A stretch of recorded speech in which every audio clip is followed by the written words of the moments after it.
tardes a todos. Muito obrigado pelo vosso interesse que este webinar despertou. Hoje, o tema que escolhemos foi o papel das entidades gestoras do autoconsumo coletivo. Hoje, o tema que escolhemos foi o papel das entidades gestoras do autoconsumo coletivo. Vai ser mais complicado. Temos como oradores o engenheiro Paulo Oliveira, que é meu colega da ERSE, o engenheiro Carlos Sampaio, que é presidente da Associação Portuguesa das Empresas do Setor Fotovoltaico, e o engenheiro Jorge Araújo, presidente da Associação Portuguesa das Empresas de Serviços de Energia. O engenheiro Carlos Sampaio, que é presidente da Associação Portuguesa das Empresas do Setor Fotovoltaico, e o engenheiro Jorge Araújo, presidente da Associação Portuguesa das Empresas de Serviços de Energia. Tal como da última vez, nós na prática vamos ter por trás desta emissão por YouTube também uma plataforma Slido, onde estão a ser colocadas um conjunto de perguntas que de algum modo vão servir de base a uma participação do público e que permitirão, em última análise, ouvir a vossa opinião sobre o tema concreto que estamos hoje a discutir. Por isso, aderindo à plataforma slido.com, este evento está lá marcado com o número que está por trás das minhas costas, que é o 69688. Por isso, se entrarem aí, irão verificar a primeira pergunta que já lá deverá estar disponível. Se entrarem aí, irão verificar a primeira pergunta que já lá deverá estar disponível. Aquilo que irão verificar é que, na prática, esta é uma tipo de tipologias que vamos considerar para o desenvolvimento deste tipo de projetos de autoconsumo coletivo ou comunidades de energia renovável. É que, na prática, esta é uma tipo de tipologias que vamos considerar para o desenvolvimento deste tipo de projetos de autoconsumo coletivo ou comunidades de energia renovável.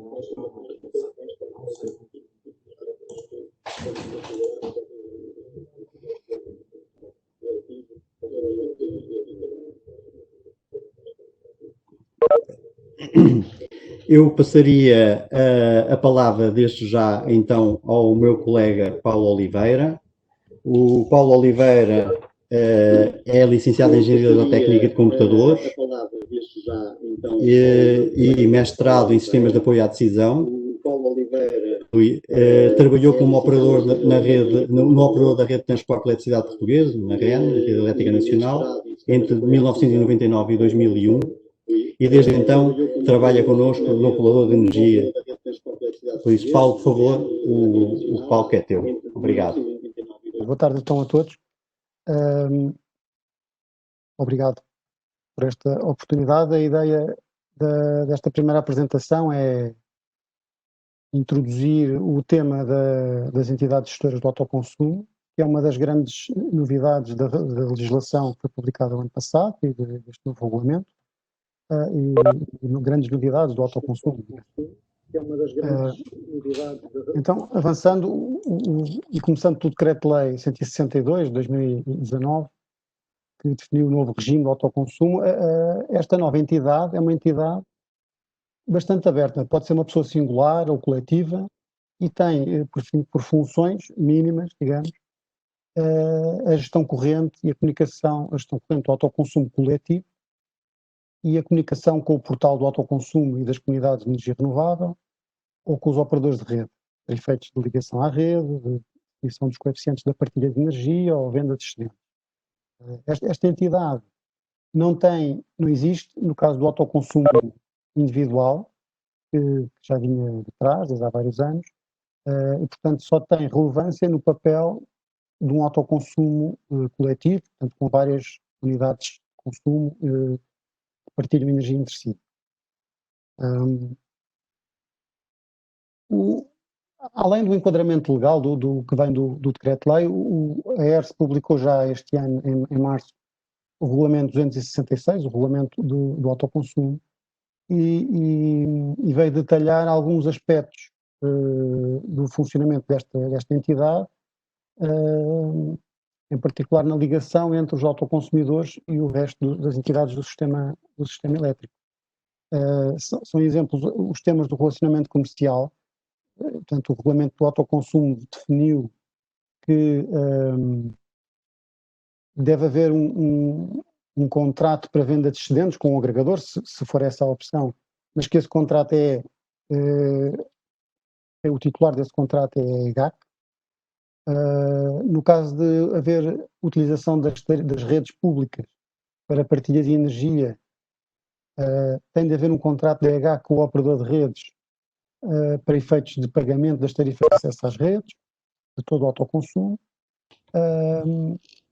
E a própria EGAC também terá de salvaguardar a existência de contratos para abastecimento dos consumos auxiliares ou dos consumos próprios das UPAC, quando elas estão ligadas diretamente na rede interna, na rede pública.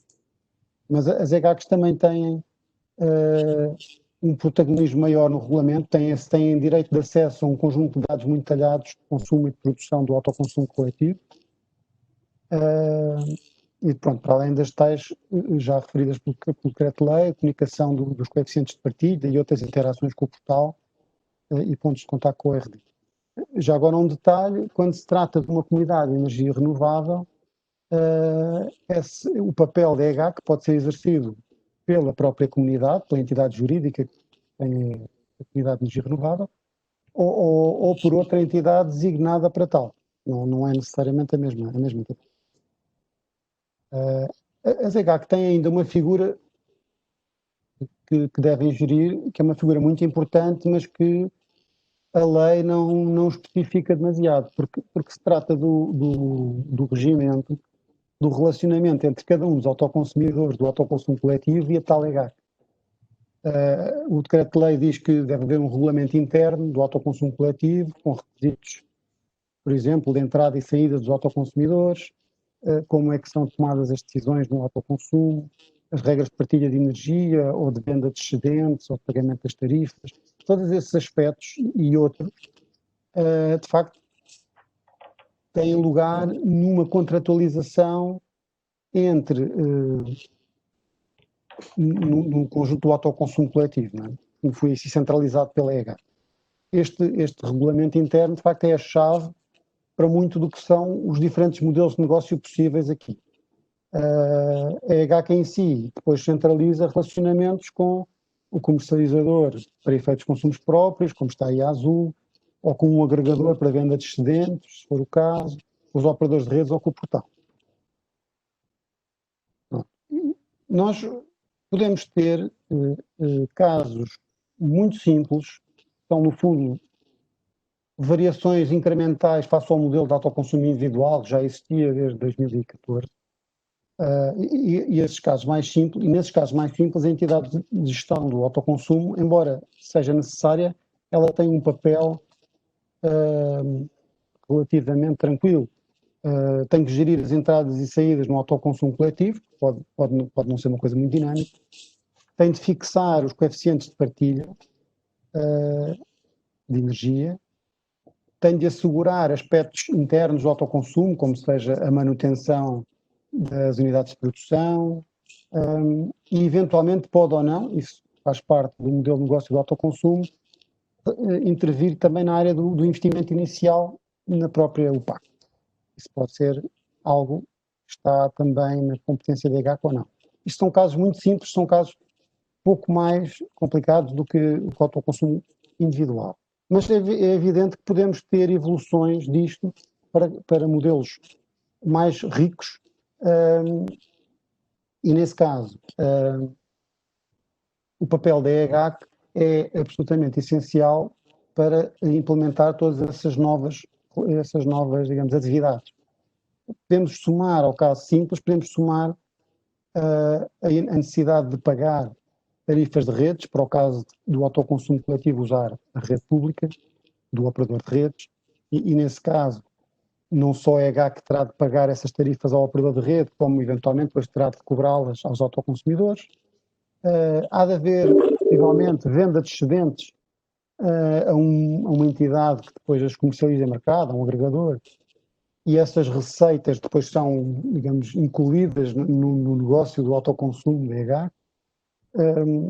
E essas receitas e custos podem, mediante aquilo que esteja definido nos regulamentos internos do autoconsumo, ser redistribuídos pelos autoconsumidores participantes, enfim, da forma que foi combinado.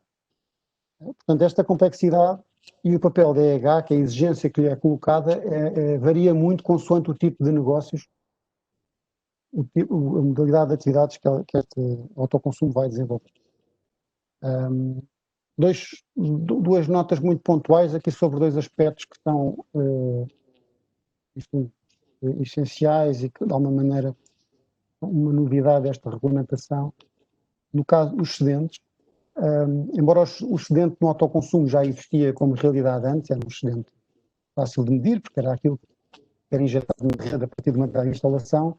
Agora, com o autoconsumo coletivo, o conceito de excedente altera-se um pouco, porque passa a ser não algo que é efetivamente medido na instalação de consumo, mas uma realidade, um conceito mais abstrato, que tem a ver com eventual consumo, injeção de energia sobrante entre aquilo que é partilhado com uma dada IU, instalação de utilização, e o consumo dessa própria IU numa janela de 15 minutos.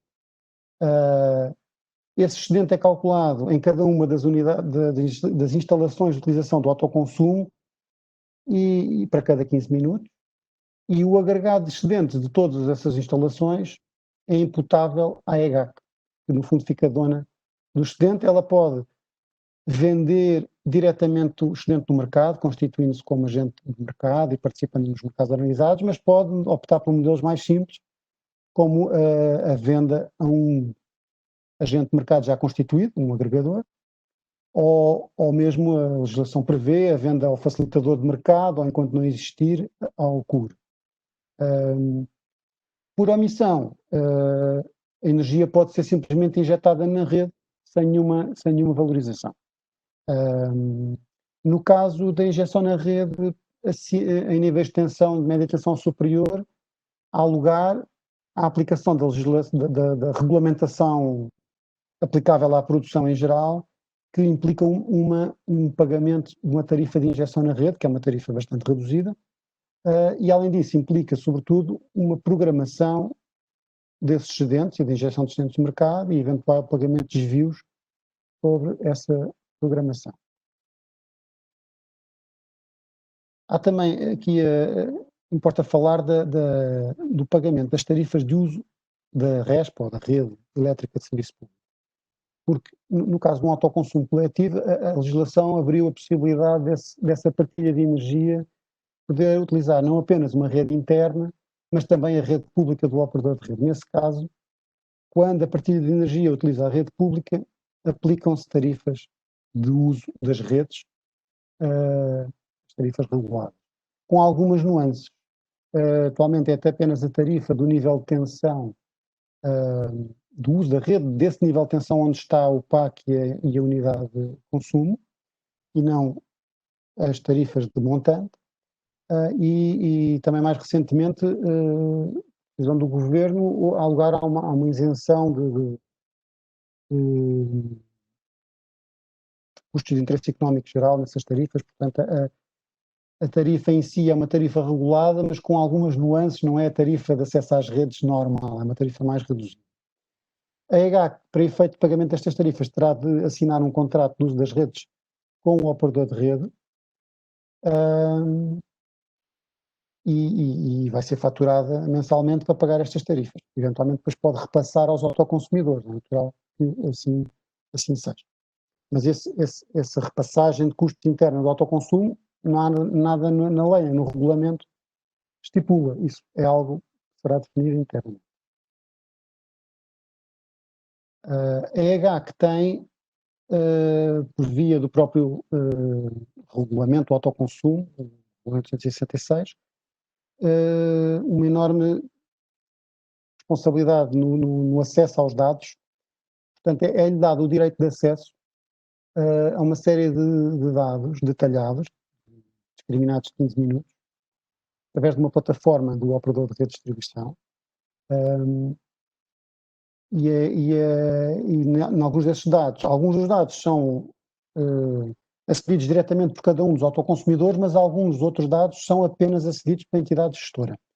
E, portanto, haverá necessidade depois, essa centralização é feita pela EGAC e, portanto, a haver depois partilha dos dados dentro do resto do autoconsumo, também mais uma vez cabe ao regulamento interno do autoconsumo definido.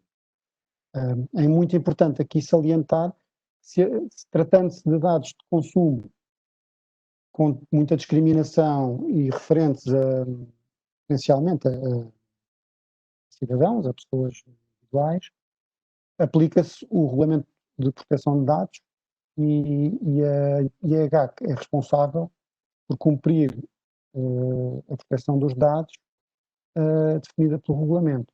Ela não necessita de consentimento pelo acesso, porque esse acesso é automaticamente dado no âmbito do autoconsumo, mas toda a responsabilidade de garantir o tratamento de dados de forma adequada ao abrigo do regulamento mantém-se. É importante salientar. Por fim, no meio destas grandes ou diferentes atividades que é possível desempenhar e dos vários papéis que é possível ter nesta EGAC e vários níveis de complexidade, podemos imaginar diferentes tipos de entidade que quer desempenhar a função da EGAC. O caso mais simples é uma pessoa individual, se estivermos a falar de um autoconsumo de pequena escala, sei lá, entre duas instalações de consumo, por exemplo, que apenas, no fundo, fazem ali um entendimento inicial para partilhar energia e depois não se preocupam mais com o assunto. Pode ser simplesmente um caso desses. Podem ser as administrações de condomínio, ou as empresas de gestão de condomínio, ou as entidades que fazem a gestão de parques empresariais e industriais. Podem ser também os próprios municípios, por exemplo, na gestão quer de todos os edifícios que são públicos e que possam estar integrados num autoconsumo, mas até de bairros de habitação que sejam promovidos pelos municípios e que depois são arrendados, né, mas que podem ter uma centralização em termos de autoconsumo. Podemos ter modelos mais sofisticados envolvendo empresas de serviços de energia, onde há modelos de negócio que se sobrepõem, nomeadamente modelos de financiamento do investimento inicial ou da manutenção, ou até de outros serviços associados, seja de eficiência energética, seja de outra coisa qualquer. Podemos ter os comercializadores tradicionais a querer fazer este papel, seja porque são comercializadores apostados em determinados nichos de clientes, nichos de mercado, seja porque pretendem ter uma oferta integrada de serviços, não é? De todos os tipos de clientes finais, também autoconsumidores. Podemos finalmente ter agentes que fazem agregação de produção. Essa agregação de produção tem não apenas a intenção de produção e de consumo, não apenas para vender energia no mercado, mas oferecer serviços de sistema, por exemplo, ao gestor de sistema, ou até futuramente serviços de flexibilidade na rede de distribuição. Esses novos negócios mais sofisticados, envolvendo eventualmente carregamento inteligente de veículos elétricos ou armazenamento de energia distribuído, o que quer que seja, são novas atividades que estão digamos, a começar a aparecer até em vários países da Europa. Podem também ser motivação para desempenhar o papel da EGAC. E pode haver outros ou combinações destes. Portanto, deixo por aqui apenas com esta ideia de que a EGAC é uma peça fundamental na implementação deste autoconsumo coletivo, que pode ter um enorme leque de funções e, portanto, é absolutamente essencial que funcione bem, e daí também o interesse da ERSA em ouvir e perceber as perspectivas do mercado sobre esta entidade. Obrigado.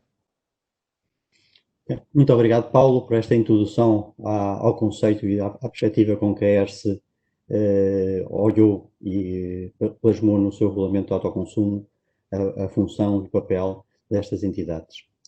De alguma forma, recordava à nossa audiência que na plataforma slido.com está a haver um conjunto de perguntas que vos vamos colocar para, de alguma forma, haver uma interação com o público. Essa sessão é 69-688, o número que está por trás de mim. E nesta perspectiva, nós iríamos fechar o tempo para a resposta à primeira pergunta e passaríamos a colocar nessa plataforma a segunda pergunta que tínhamos preparado para, de alguma forma, também depois permitir um debate e uma interação com os nossos oradores. Passaríamos agora, essa pergunta tinha mais a ver qual é as principais barreiras que o nosso estimado público prevê que existam ao desenvolvimento do autoconsumo coletivo e das comunidades de energia renováveis. listamos uma lista já relativamente considerável de hipóteses. Gostaríamos de ouvir quais são para cada um de vocês as 3 principais. Ok? Muito obrigado pela vossa participação e, de alguma forma, também por esta forma animarmos, digamos, este nosso debate. Passaria então agora ao nosso segundo orador. O segundo orador é o engenheiro Carlos Sampaio, que é licenciado em Engenharia Autotécnica e Computadores pela Faculdade de Engenharia do Porto e também tem o MBA Executivo em Gestão da Porto Business School. Desde 97, tem uma vasta experiência em diferentes empresas. Atualmente é o Chief Operating Officer da Elergon Energia Limitada e, de alguma forma, está aqui em representação como presidente da Associação Portuguesa das Empresas do Setor Fotovoltaico. Carlos Sampaio, por favor, o palco é seu. Muito obrigado, Sr. Professor. Em primeiro lugar, queria agradecer o convite feito pela ERS à PES, vez que entendemos que isto é um tema extremamente pertinente para o setor, assim como dar os parabéns à ERS deste tipo de eventos.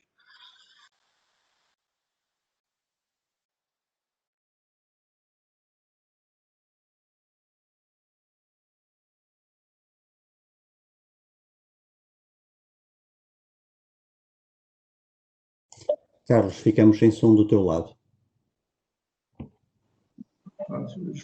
A APES é uma associação sem fins lucrativos, foi criada em 2018 e tem promovido a produção descentralizada muito assente na tecnologia fotovoltaica. Atualmente conta mais de 40 associados que refletem vários tipos de setores.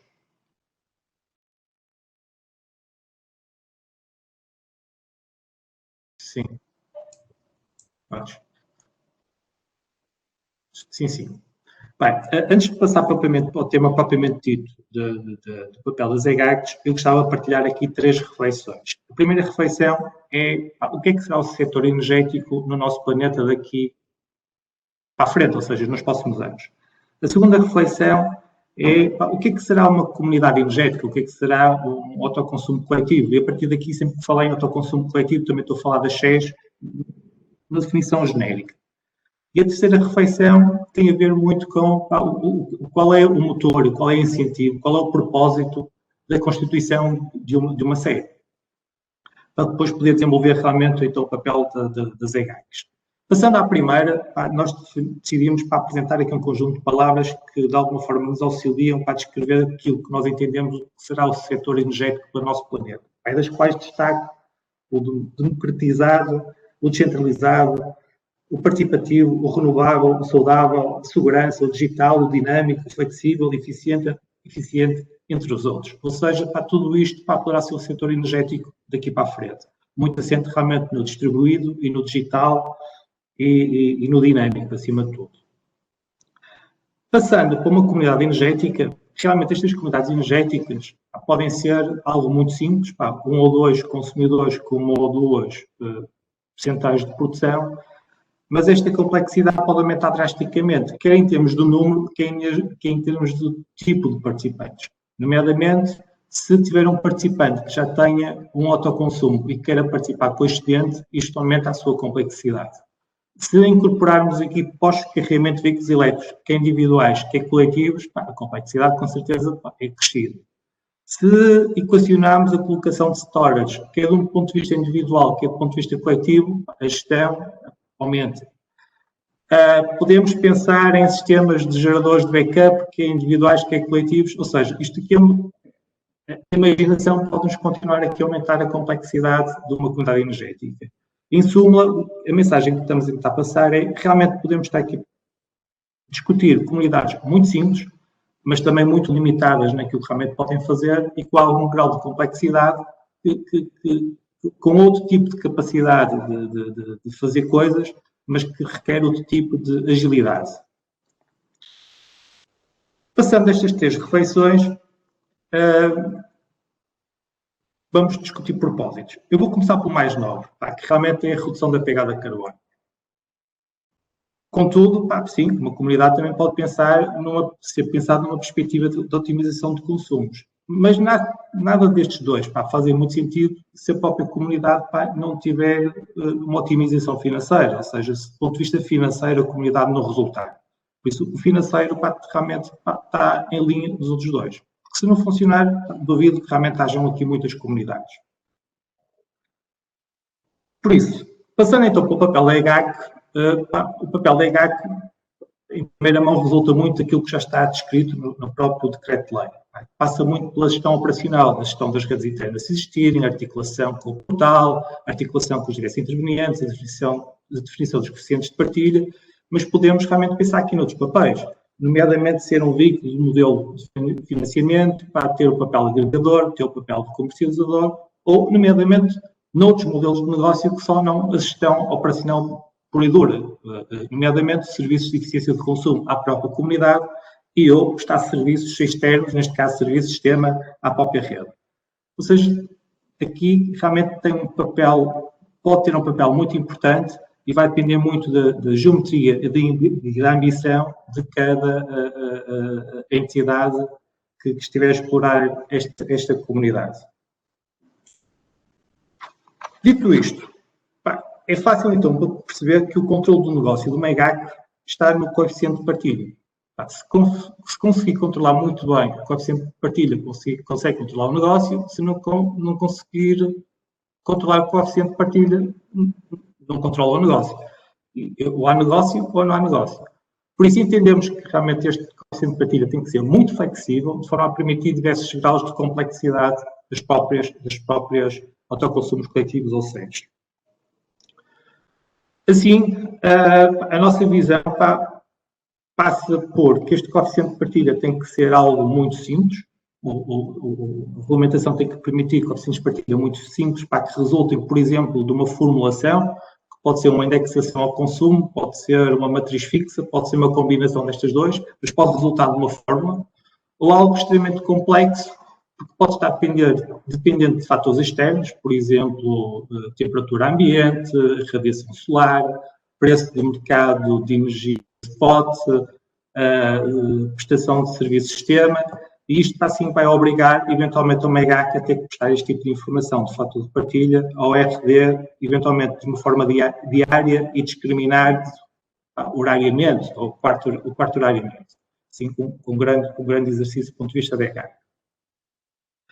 Para que isto seja possível, nós trouxemos aqui apenas 6 grandes bullets daquilo que entendemos que a regulamentação devia ser revisitada.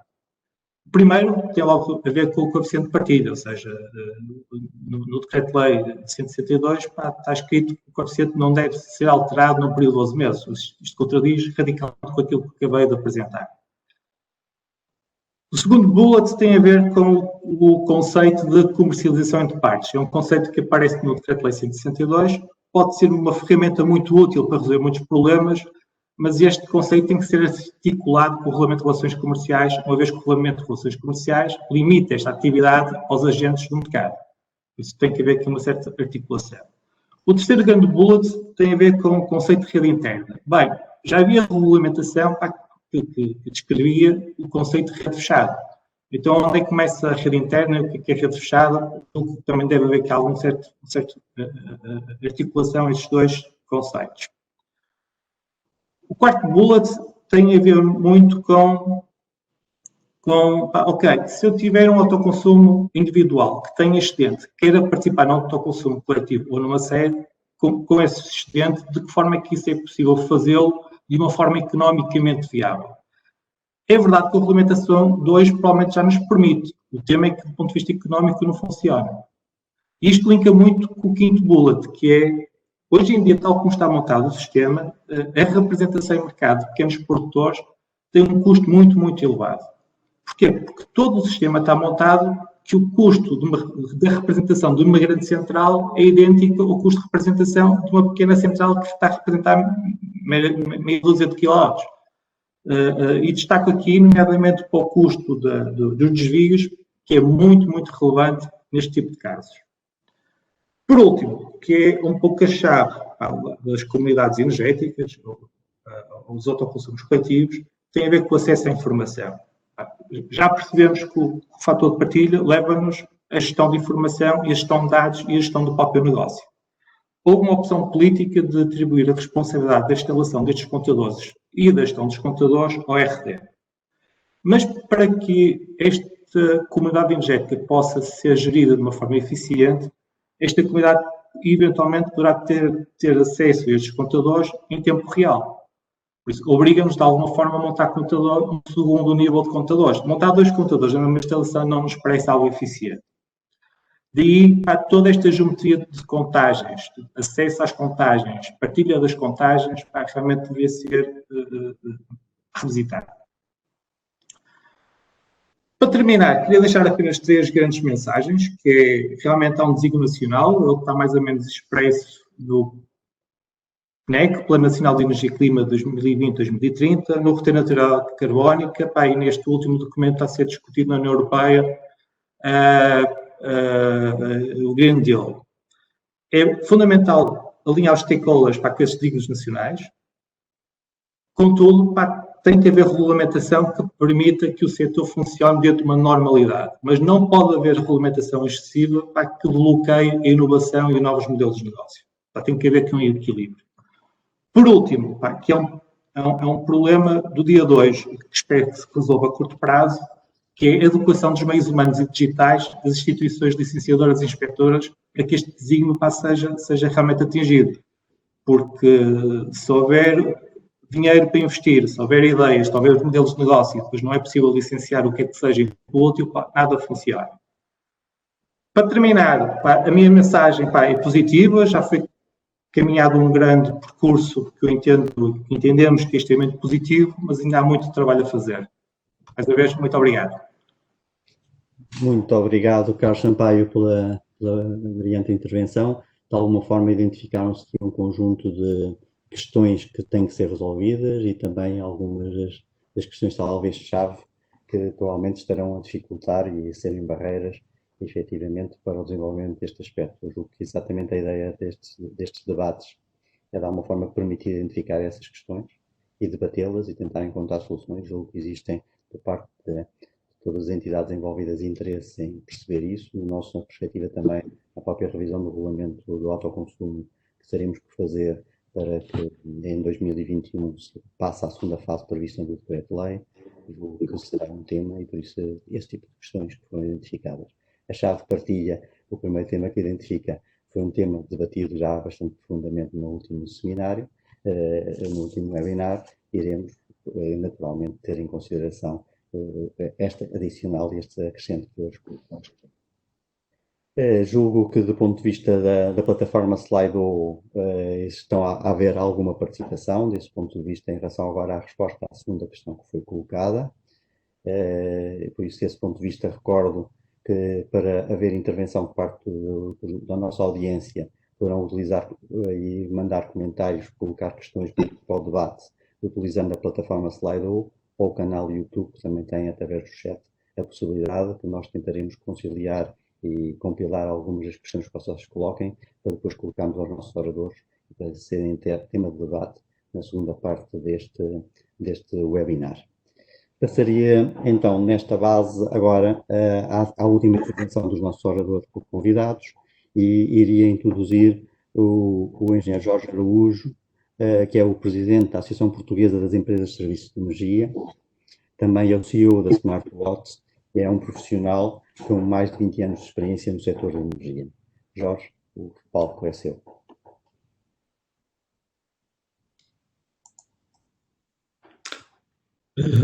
Bom, boa tarde a todos. Muito obrigado à ERS por este convite que fez à APES, em particular o meu agradecimento ao professor Jorge Esteves, e também felicitar este conjunto de webinars que, entretanto, têm sido desenvolvidos sobre este tema e sobre um tema que, na prática, de alguma forma é novo, abre perspectivas de melhoria, de eficiência, de forma geral, ao sistema, e há perspectivas, certamente, para que o consumidor, na prática, seja mais ativo e seja mais interventivo no processo de consumo e da forma como podemos todos garantir aquilo que o Carlos Sampaio também já falou, na prática associada à questão da pegada de carbono e à sustentabilidade. E, portanto, desse ponto de vista, mais uma vez felicitar a ERSE.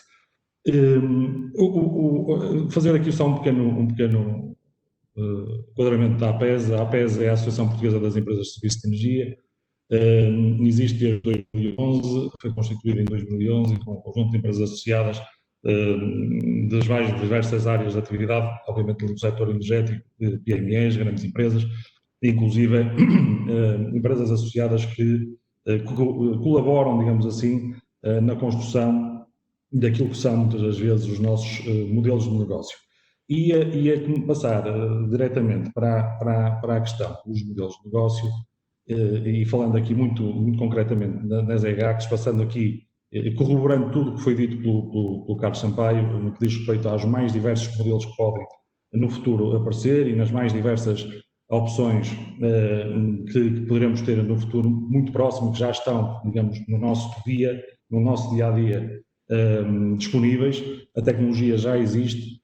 Eu diria que as empresas de serviço de energia podem efetivamente ser cruciais para a gestão dos sistemas de autoconsumo coletivo e das comunidades de energia, e deixar esta nota como primeiro ponto essencial, que é que todos os modelos de negócio devem ser assegurados. Isto é, na prática, tendo em consideração a tecnologia que hoje existe, todos os modelos que neste momento estão a ser desenvolvidos, quer ao nível daquilo que já existe no autoconsumo individual, quer ao nível de todas as questões associadas à mobilidade elétrica, às questões da eficiência energética nas empresas e nos edifícios, nos consumidores finais. A questão é que a própria legislação não deve ser limitativa, digamos assim, da existência e até da inovação ao nível dos modelos de negócios, que podem ser, por si só, facilitadores de que efetivamente algo aconteça no mercado e que efetivamente aquilo que estamos hoje aqui a debater seja uma realidade no futuro próximo.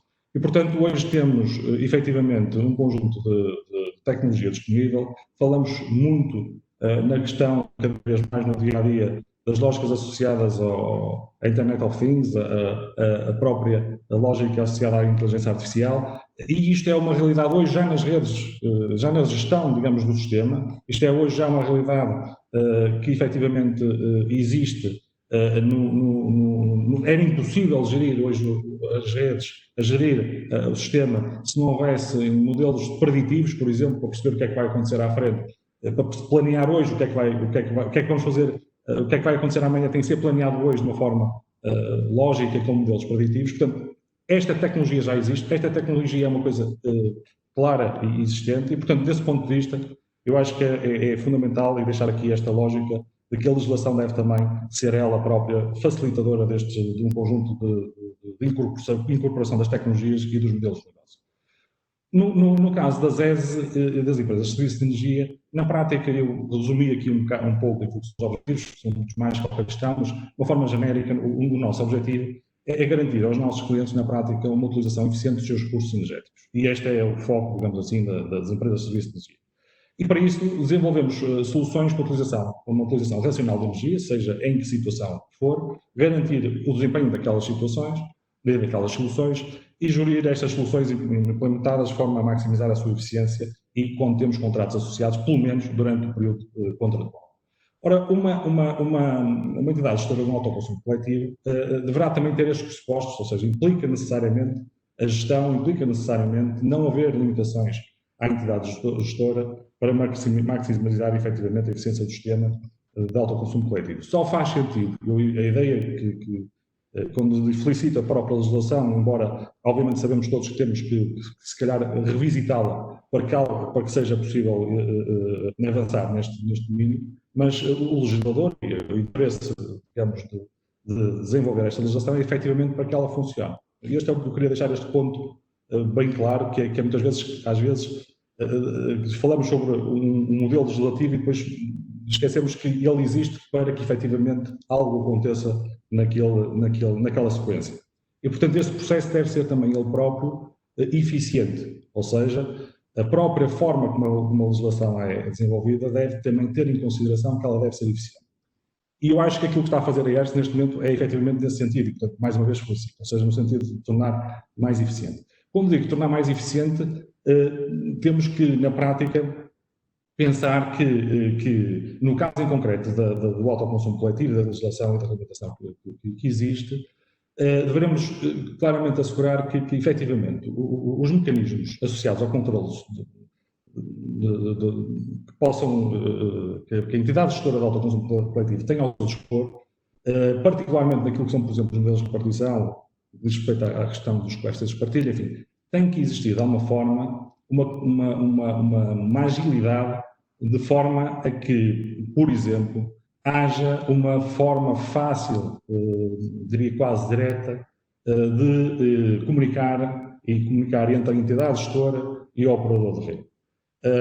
E isto, hoje em dia, estou aqui a pôr uma API de controle, uma API é uma coisa que hoje em dia, enfim, ao nível dos sistemas, toda a gente já domina, sabe como é, todas as entidades do sistema sabem o que é uma coisa simples, algo que muitas das vezes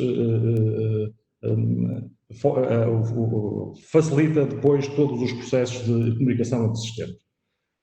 Não sei se o modelo que temos, no âmbito de um portal da Direção-Geral de Energia, para fazer estas lógicas da gestão da partilha, se isto vai efetivamente simplificar ou se vai eventualmente até trazer aqui alguma complexidade. Se deixar este primeiro ponto, também, ou segundo ponto, digamos assim, de olhar para esta lógica.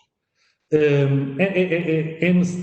absolutamente necessário que as entidades gestoras do autoconsumo coletivo tenham efetivamente uma gestão, e para isso é necessário que possam intervir, ou seja, aquilo que também o Carlos Sampaio já referiu há pouco relativamente à questão de disponibilizar os coeficientes de partilha anualmente através do portal, parece-me algo efetivamente bastante limitador. Isso deveria ser obviamente revisitado, e aí temos necessariamente uma proximidade, uma rapidez de ação em termos de quantidades de gestora, designadamente na questão do on-off, digamos, aquele autoconsumidor que está na comunidade ou que está, digamos, associado ao MEGAC, se deixa de cumprir com as suas obrigações, rapidamente poderá ser fácil isto acontecer, não através destas burocracias, eventualmente de canais de comunicação, ser uma coisa muito mais direta e eficiente. Por outro lado, efetivamente é a garantia da dinâmica quarto-horária, isto é efetivamente algo que já existe, portanto, de alguma forma, deveria ser desta forma, mas diria que, no mínimo, como disse o Carlos Sampaio também há pouco, diária, ou haver, efetivamente, pelo menos, isto no limite dos limites, ao nível mensal, para haver efetivamente uma entidade gestora e esta entidade gestora ser eficiente naquilo que está a fazer e fazer sentido essa sua existência. E por outro lado, se nós tivermos efetivamente esta interação mais dinâmica, proporcionamos àquilo que é o caminho, que é que nós todos estamos também a fazer, que o sistema está a fazer, que é a abertura para depois da existência das smart grids on nível de consumo, e que isto faz todo o sentido e cada vez mais sentido, mesmo na integração que dizia o Carlos Sampaio também há pouco, quando estamos aqui com um conjunto de intervenientes no âmbito da mobilidade elétrica, no âmbito do storage, no âmbito, enfim, de um conjunto de outros elementos que vão agregar, digamos aqui, valor a todo este sistema. Uma das sugestões também que já fizemos, enfim, era importante também ao nível, para maximizar esta gestão, efetivamente o excedente e apenas partir do excedente pagar ao nível de tensão utilizada, ou seja, efetivamente aquela utilização, se eu tenho um determinado excedente, este excedente vai apenas pagar aquilo que deve pagar ao nível da tensão que está, ao nível da tensão de utilização. Isto são lógicas de repartições hierárquicas que já foram também de alguma forma faladas, julgo também no outro webinar, e que isto faz efetivamente sentido para maximizar esta questão da entidade gestora do autoconsumo coletivo. Deixaria aqui também um conjunto de outras questões, para depois abrirmos o debate, e queria ser rápido, tentar otimizar o tempo que entretanto perdemos, mas deixaria aqui outras questões que nos parecem também importantes de abordar, que é a própria lógica associada aos tipos de sociedades que podem ser criadas, por exemplo, uma comunidade de energia, e deixar de alguma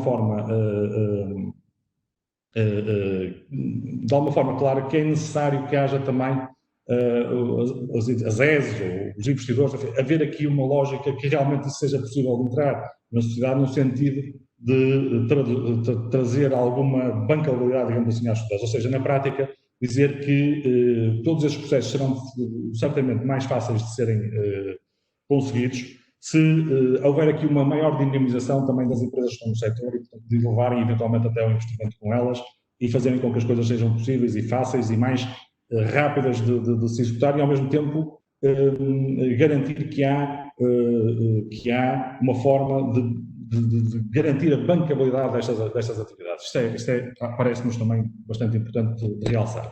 Depois, há aqui as lógicas associadas aos processos de licenciamento que pode ser, digamos, alguma barreira ao desenvolvimento. Ou seja, é necessário esclarecer, de alguma forma, de uma forma concreta, quais é que são os tempos limites para que tudo possa acontecer. A montante e a jusante daquilo que nós estamos a fazer. O que nós sabemos hoje, isto trago aqui este webinar, mas sabemos que há um conjunto enorme, digamos assim, de barreiras que têm que ver com tempos de resposta das entidades oficiais, das entidades que na prática têm que garantir o processo de licenciamento, e isto tem que ser claramente agilizado. E deverá haver na própria legislação limites temporais e que têm que ser na prática, ou deverão ser cumpridos esses limites temporais, e será fundamental para que as coisas possam ser mais agilizadas. Depois, alguns temas têm a ver com o conceito de vizinhança. O que é a vizinhança não está muito claro. Deveria ser importante clarificar. Eu acho que está genérico, é bom estar de forma genérica, mas também clarificar o que é entendido, o que é este conceito de vizinhança, e não limitando. Parece-me que será bastante importante não limitar também. E por último, achava importante referir este ponto, que é a possibilidade, eventualmente, de transferência de assistentes indecisos. Ou seja, na prática, se nós conseguirmos ter no futuro próximo, eventualmente, um conjunto de comunidades, um conjunto de comunidades de energia e termos várias EGACs também, haver aqui a possibilidade, ou na mesma EGAC, eventualmente, haver aqui a possibilidade de ter aqui ainda maior eficiência se tivermos aqui alguma comunicação entre elas. E deixar aqui esta lógica, de alguma forma, no sentido de haver modelos no futuro mais inovadores, e ter aqui como referência também o seguinte: a questão do autoconsumo coletivo naqueles que já são existentes, nas situações em que há já sistemas instalados, a possibilidade de fazer, otimizar um conjunto de sistemas instalados neste momento, da forma como está a legislação, vai penalizar aquilo que é o existente. E às vezes deixamos de poder otimizar. O que quero dizer com isto é que passamos a pagar, por exemplo, se quisermos entrar num autoconsumo coletivo, porque faz sentido até partilhar alguns excedentes neste momento, isso não é viável, tendo em consideração a legislação conforme ela está, que ao fazer esta comunidade passa a ser tudo o que é autoconsumido, entendido enquanto utilização de uma rede, eventualmente pagar acesso à rede. E, portanto, isso aí deveria ser revisto, deixando esta última nota só para dizer que é evidente que o sentido da legislação é bom, é evidente que estamos no bom caminho. Agora era preciso que temos a noção de que interessa, obviamente, investir nestes sistemas se efetivamente eles forem rentáveis. Esta nota eu acho que é crítica, como deixou também o Carlos Sampaio, que é preciso que eles efetivamente se façam sentido do ponto de vista económico ou financeiro. E, portanto, o investimento tem que ser recuperado e tem que ser rentável. Deixava só, por último, uma indicação, como achamos que este tema é um tema que interessa às empresas de serviços de energia, só deixar aqui uma nota que nós vamos fazer, efetivamente, também um webinar mais alargado dentro do nosso própria associação para setembro sobre este tema, e depois queríamos partilhar algumas partilhamos certamente algumas das conclusões que possamos tirar também com o ERS, faremos todo o gosto de fazer. E mais uma vez, muito obrigado pelo convite, e agora ficaria disponível, obviamente, para qualquer questão que queiram colocar. Muito obrigado. Muito obrigado, Sr. Jorge Araújo, também pela interessante apresentação que fez, identificando um conjunto de questões, algumas delas naturalmente, e como também foi no primeiro webinar, não sendo da responsabilidade da ERS, naturalmente temos esta possibilidade de a colocar publicamente, e por isso, desse ponto de vista, as entidades envolvidas que mais diretamente poderão responder já ficaram com a questão colocada. Noutros casos, é com todo o gosto, e julgo que o conjunto de questões que colocam abre até o debate que vamos ter a seguir, e por isso podemos também ter alguma evolução nesse sentido.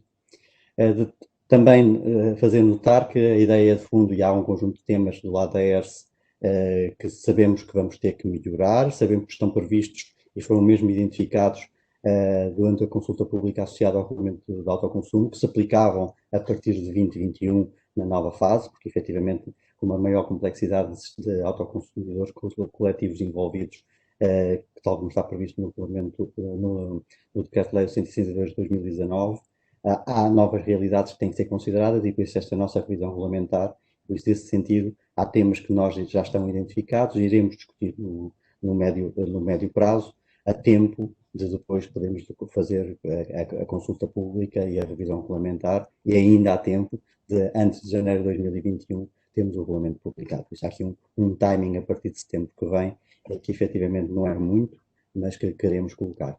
Por isso, todos os debates que a sociedade civil em si tenha, e por exemplo esta que acabou de divulgar é fundamental, porque isto demonstra exatamente a atividade que todos os promotores e potenciais promotores e entidades, aqui neste caso as empresas de serviços energéticos, ou no caso da APES, também as empresas associadas e ali colocadas, têm em torno deste assunto. É fundamental que isso aconteça e nós teremos cá para dar visibilidade a todas essas perspectivas que se colocam, que serão úteis de certeza. Eu, de todas as maneiras, acho que temos agora um pouco menos de 30 minutos para um debate, é um bom objetivo, na última vez tínhamos concluído que tinha sido pena não termos tido mais tempo de debate, e por isso, de alguma forma, há um conjunto não desprezável de perguntas que estão colocadas tanto na plataforma Slido como na plataforma do próprio YouTube, que estão a ser compiladas e que permitirão fazer uma ou duas rondas de perguntas a seguir. Eu, de todas as maneiras, começaria com vos mostrar os resultados da pool que foi realizada através da plataforma Slido às duas questões que foram colocadas e que de alguma forma demonstram e tentam mostrar qual é a sensibilidade da audiência que temos aqui hoje presente e que já, segundo os últimos números que me foram sendo comunicados, estão acima dos 200 participantes. Por isso, deste ponto de vista, temos aqui as duas perguntas bastante concentradas e as respostas que foram recebidas, de alguma forma, e gostaríamos de ouvir os vossos comentários em relação a estas questões, e seria com esta base e com base nesta que faríamos uma primeira ronda entre os três, de qual era a vossa perspectiva que tinham face ao claro vantagem que a pergunta, qual é a tipologia que considera mais provável para o desenvolvimento dos projetos de autoconsumo coletivo, 74%, associados aos parques empresariais e condomínios residenciais, 40%, e depois divididos nos outros casos entre 24%, 20% e 34%. E em relação à questão de quais são as principais barreiras, as dúvidas sobre aspectos jurídicos do autoconsumo com o impacto nos modelos de negócio, de alguma forma as vossas intervenções também sinalizaram isso, estão aqui claramente referenciadas. A legislação atual que limita os modelos de negócio com 31% também, a falta de informação clara divulgada ao mercado por entidades oficiais, estamos a identificar uma questão que é fundamental, um conjunto de questões que são fundamentais, mas de todas as maneiras é a vossa opinião que deve ser ouvida e por isso, por favor, não sei, começando provavelmente pela mesma ordem, qual é a visão que vocês têm, se eram as questões que estavam expectáveis em relação a estas duas questões. Agradecia que não demorassem muito mais 3 minutos cada um em relação às questões para podermos depois ainda voltar a uma outra ronda de questões. Paulo, queres começar, por favor? Claro, posso comentar. Por um lado, não é totalmente surpreendente que a implementação expectável seja junto de consumidores que estão naturalmente mais conscientes dos custos da energia e, portanto, têm muitas vezes até equipas próprias para pensar no assunto e que, por outro lado, por oposição, no caso dos consumidores domésticos, isso seja um tema, digamos, menos prioritário e pior ainda quando no edificado já construído, portanto, onde isso obriga um conjunto de outras questões que não apenas o mero montagem do negócio, né? Portanto, isso não surpreende completamente, mas é natural e desejável que o autoconsumo cresça por esta via que está indicada nestas respostas, porque efetivamente é onde as soluções têm mais capacidade de implementação rápida e possivelmente desbravando o caminho por aqui, facilitará mais tarde os casos mais complexos, não é? É também nestes casos, os consumidores industriais, onde a própria dimensão do que estamos a falar facilita, portanto, o modelo de negócio. Portanto, há aqui vários aspectos que foram referidos, que têm a ver com alguns dos custos de participação no mercado, a criação do MEGAC, serem relativamente fixos, não dependem muito digamos, da dimensão.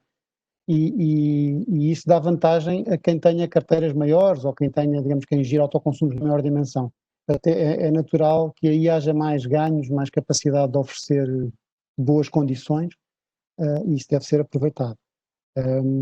Do caso, no lado da segunda pergunta, o que de facto retiraria a conclusão de que há muita falta de clareza, ou enfim, há muitas dúvidas sobre o funcionamento. Isso, por um lado, é natural porque é um regime que é novo e que está, mesmo a própria legislação, a regulamentação da ERS, que foi aprovada este ano, foi assumidamente transitória, e portanto tudo isso justifica que haja um conhecimento ainda bastante limitado dos casos, das questões concretas, e portanto devemos apostar em primeiro lugar em clarificar e em facilitar essa clareza do modelo que existe hoje, para que depois então com maior clareza do que existe possamos evoluir para outras coisas.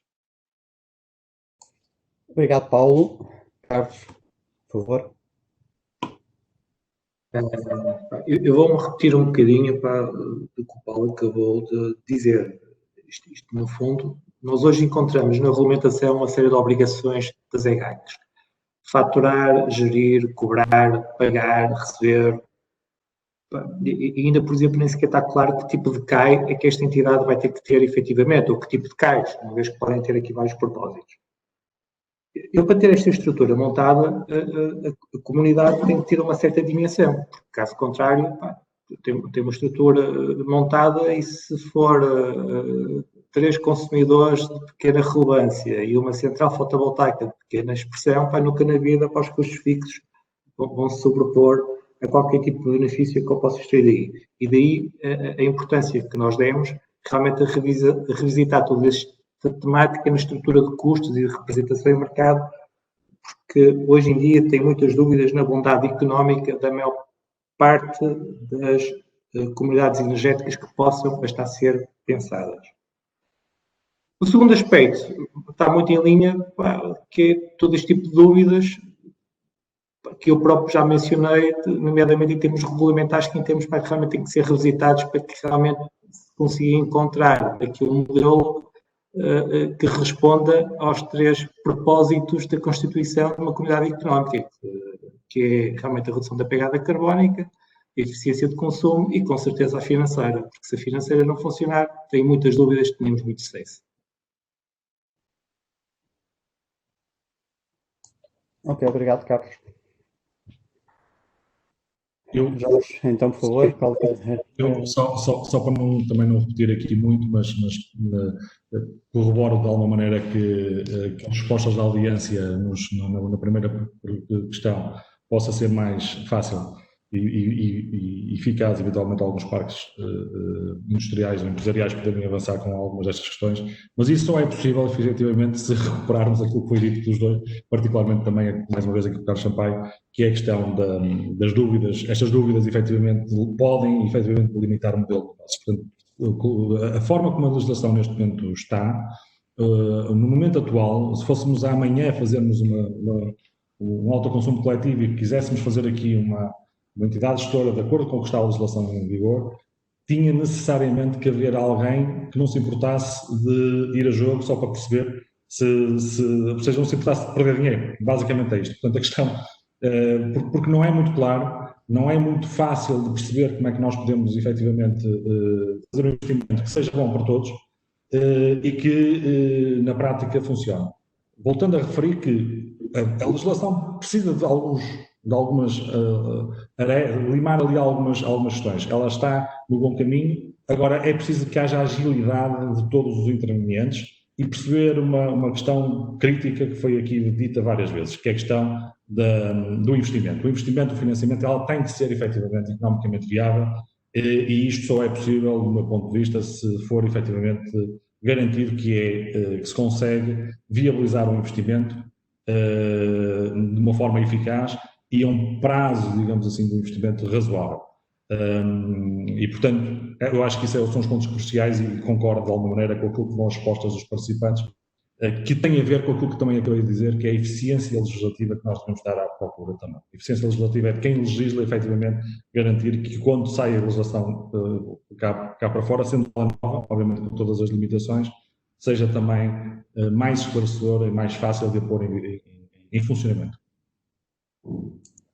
Obrigado, Jorge. Temos, nesta altura, 15 minutos, mais coisa, menos coisa, para continuar o nosso debate. Temos um bom leque de questões colocadas pela nossa audiência.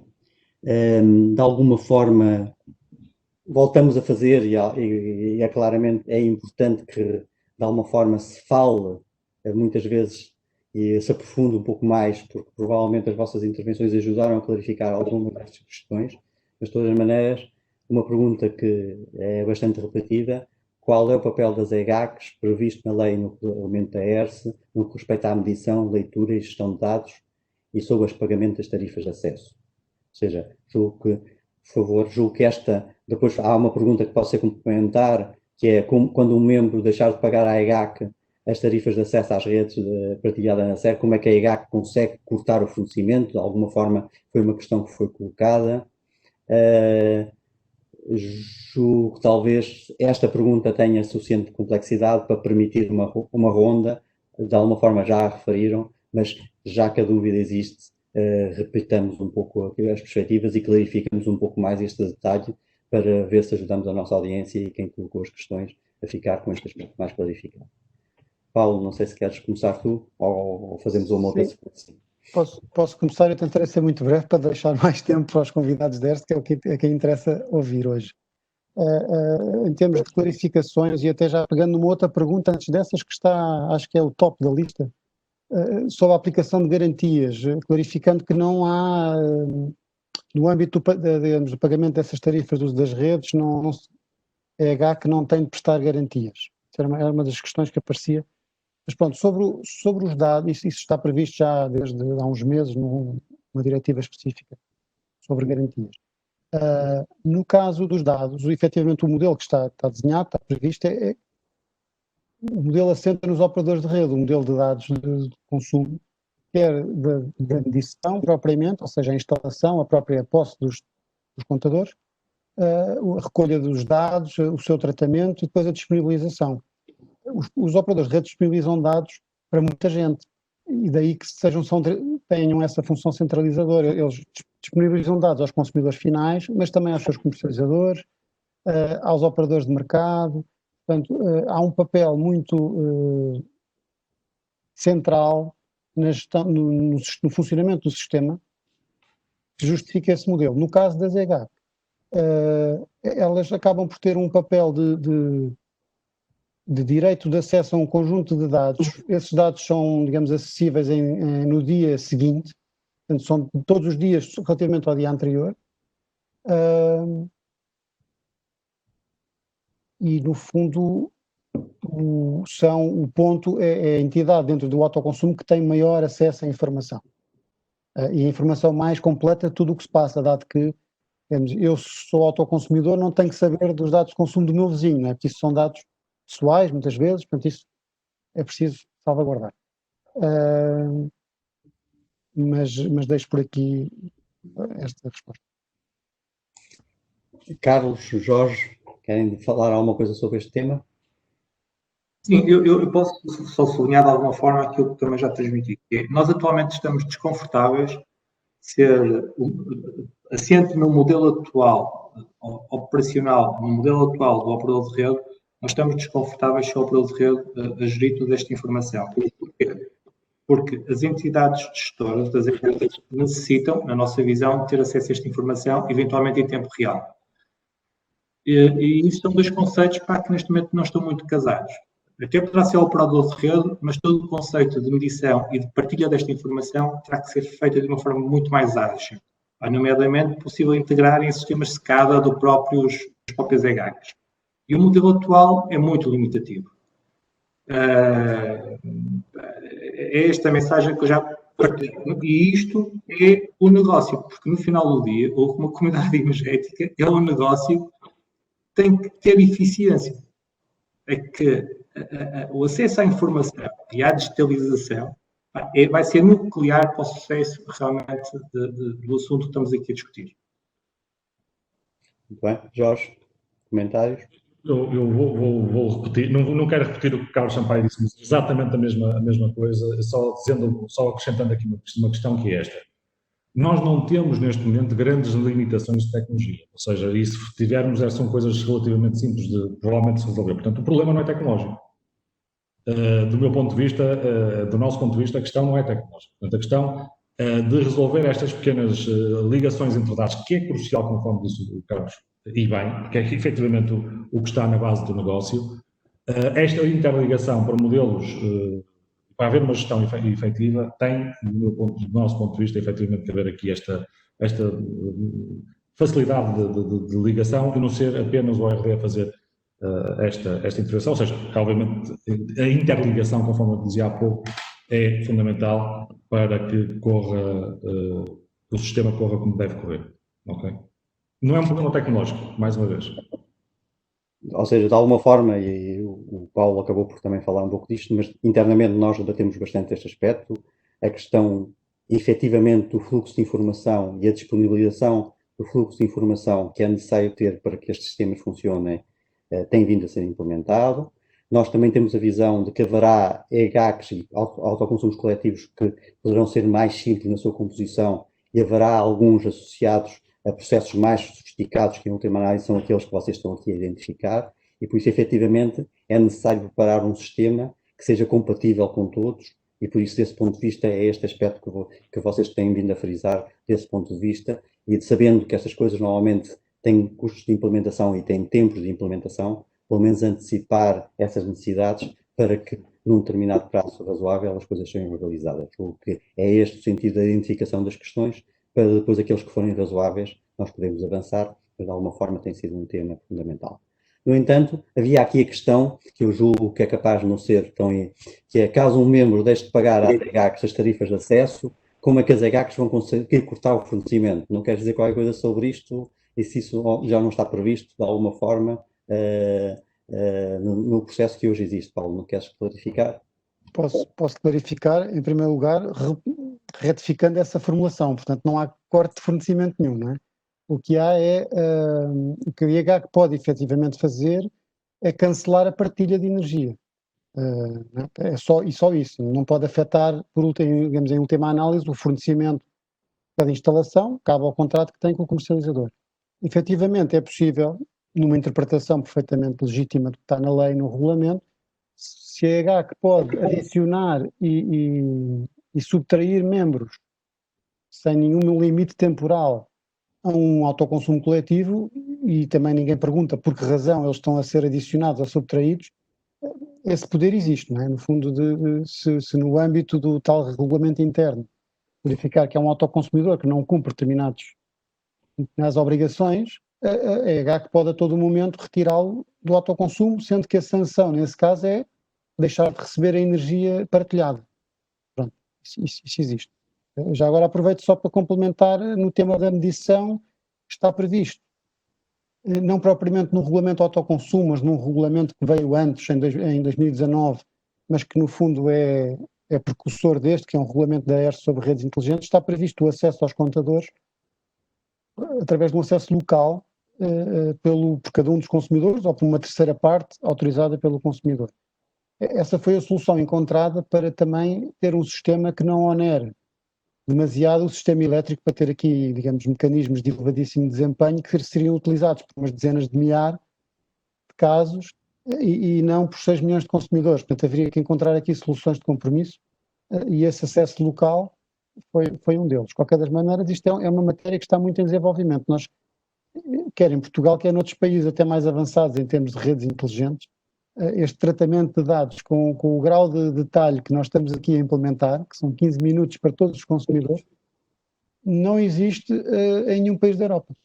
Portanto, estamos aqui com exigências e com requisitos que são legítimos e claramente estão virados para o futuro, e um futuro já muito próximo, mas que é natural que choquem ainda com alguma coisa ainda em implementação. Muito bem. Voltando à questão das garantias e frisando aquilo que o Paulo há pouco referia, existe uma diretiva da ERSA, aquela que instituiu o gestor de garantias, que já foi publicada pela ERSA, em que efetivamente é identificado esta isenção.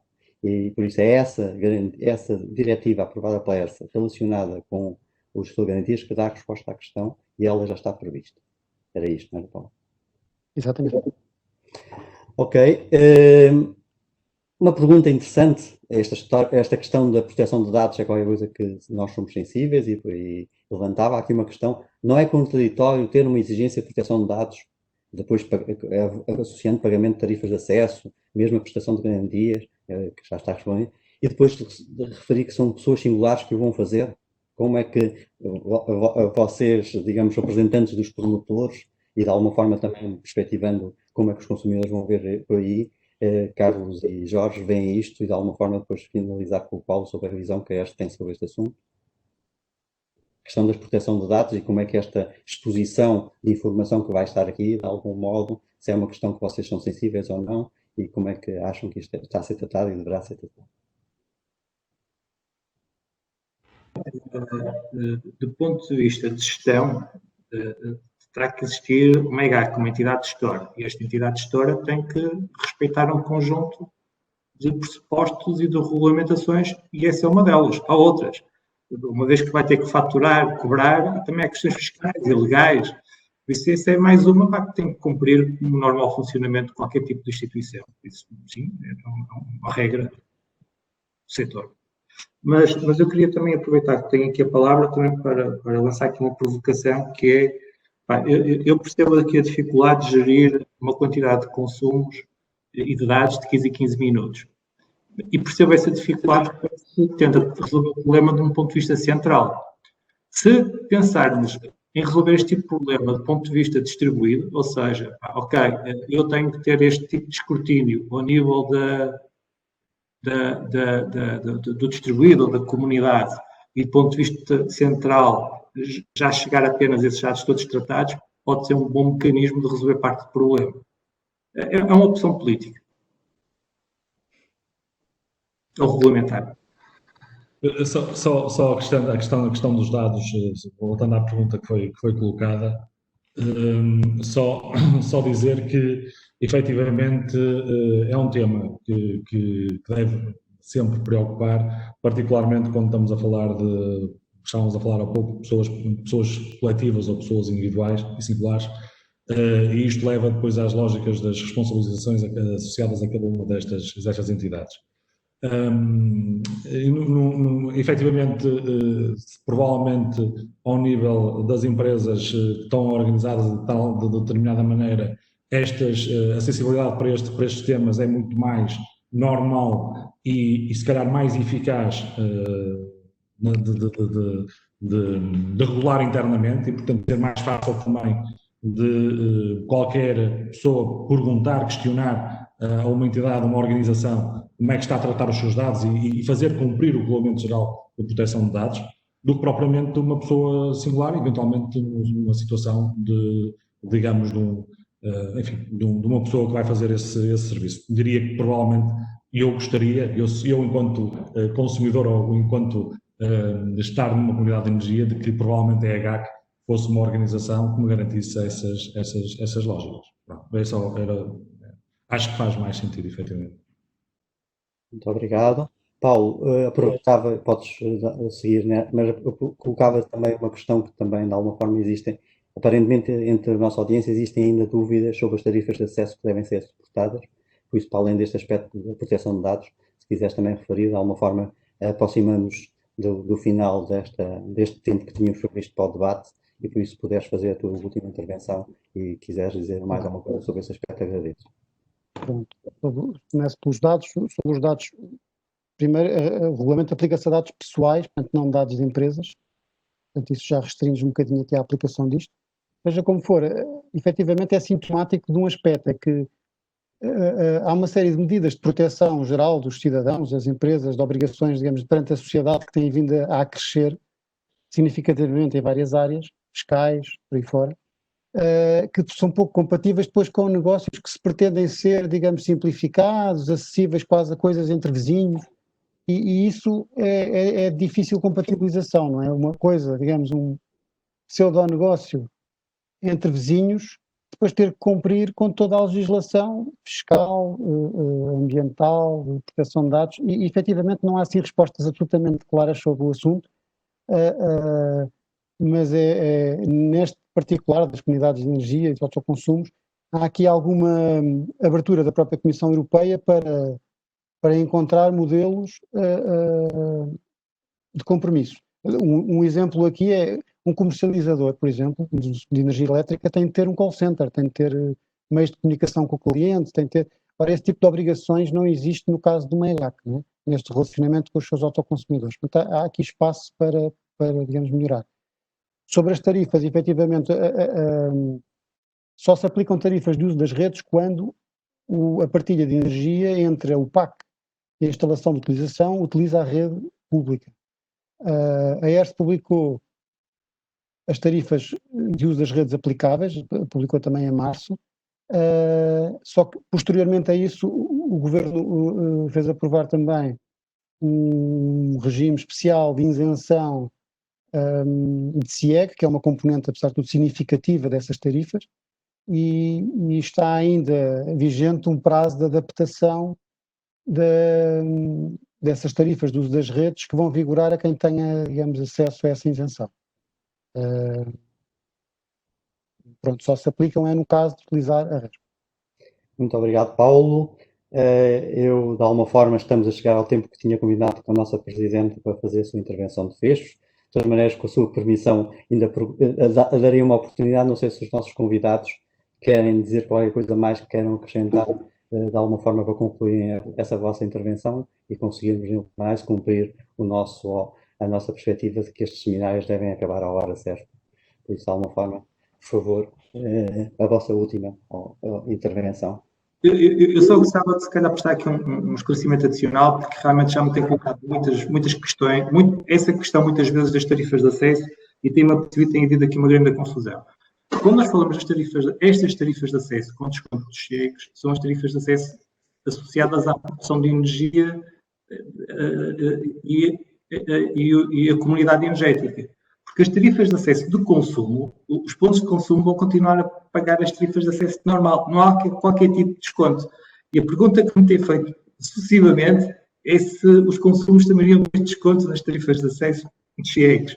Eu acho que aqui deve haver aqui uma confusão e se calhar esta pergunta está a pairar muito aqui à volta deste debate, porque acho que é essa dúvida ainda na sociedade.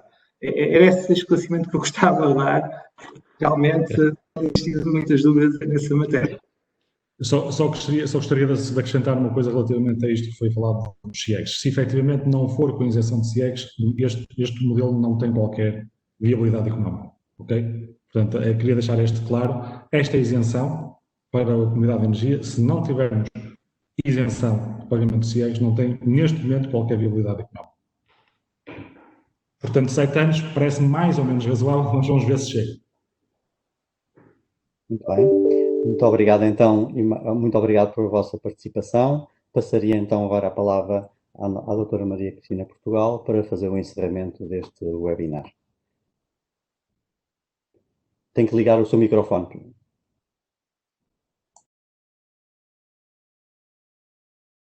Muito brevemente, e agradeço aqui o cumprimento do tempo, e queria desde logo agradecer à PESF e à PES, nas pessoas dos senhores engenheiros Carlos Sampaio e Jorge Borges Araújo, terem aceito o convite para participar no webinar, e naturalmente ao engenheiro Paulo Oliveira e ao professor Jorge Esteves, que, sendo da casa, também não podem ser esquecidos pelos contributos e pela moderação que fizeram.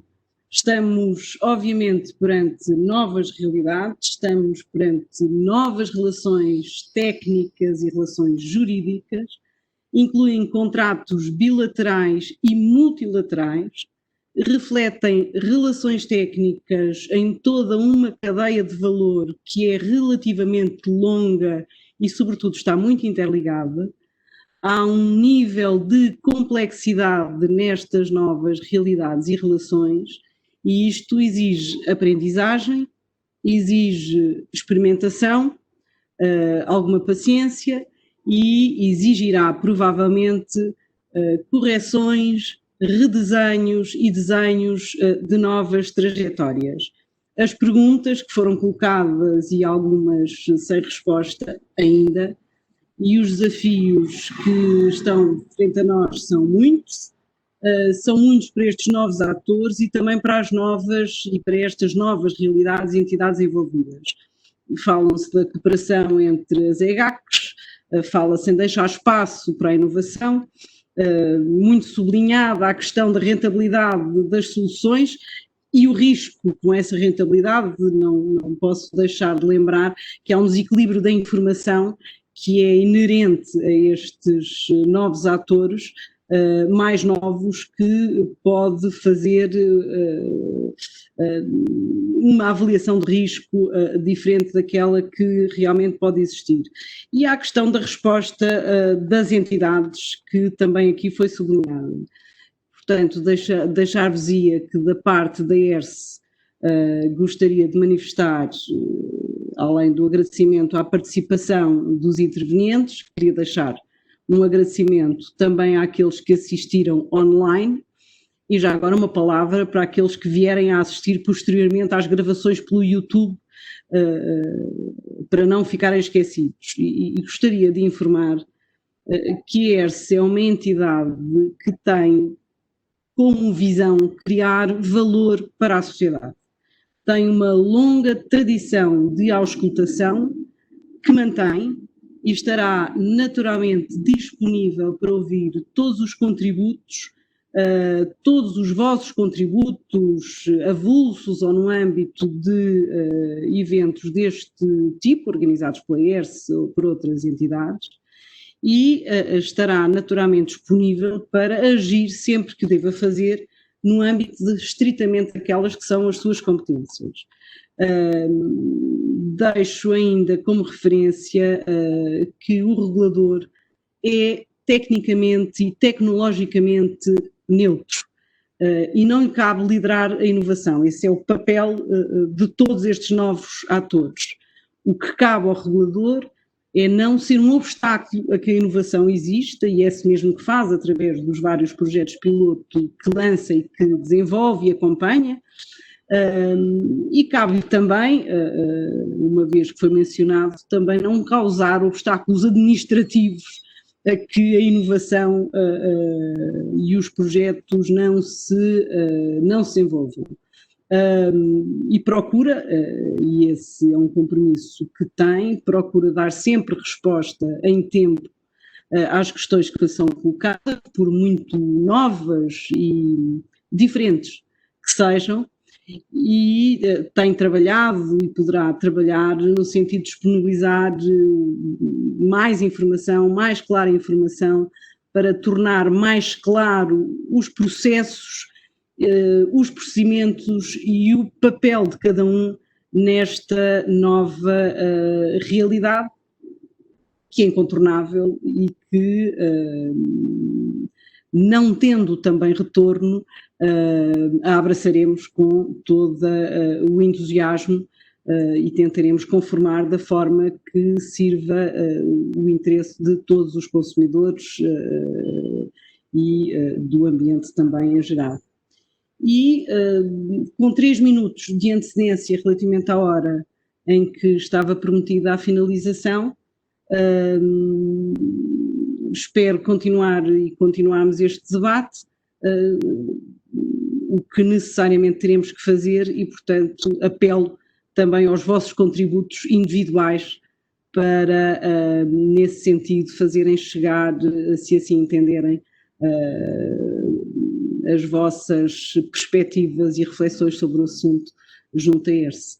E muito obrigada por terem estado a participar e assistir.